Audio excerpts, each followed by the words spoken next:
گوجری زبان میں اپڈیٹ سنیے۔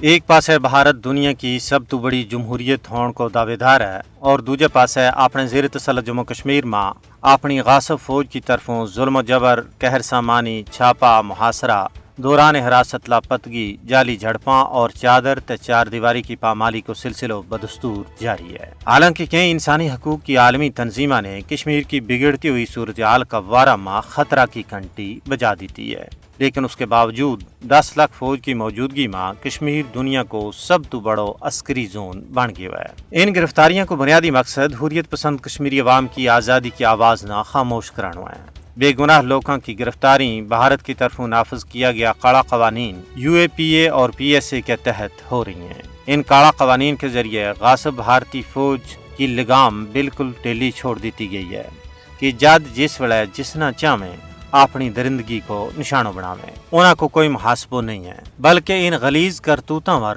انہاں نہ پرموشن اور ایوارڈ و ریوارڈ تو نوازے جا رہے ہیں۔ کشمیر میں سیاسی کارکناں، صحافیاں، دینی رہنماواں، انسانی حقوق کا محافظانہ انہیں ظالمانہ قوانین کے تحت گرفتاری تو بعد پس دیوار زندہ کر دیتو گیا ہے۔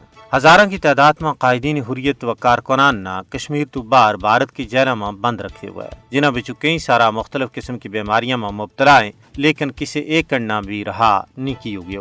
یہ من مانی گرفتاری کشمیریاں نہ محکوم بنانے واسطے بھارتی غاصب حکومت کی مایوسی کو بین ثبوت ہیں۔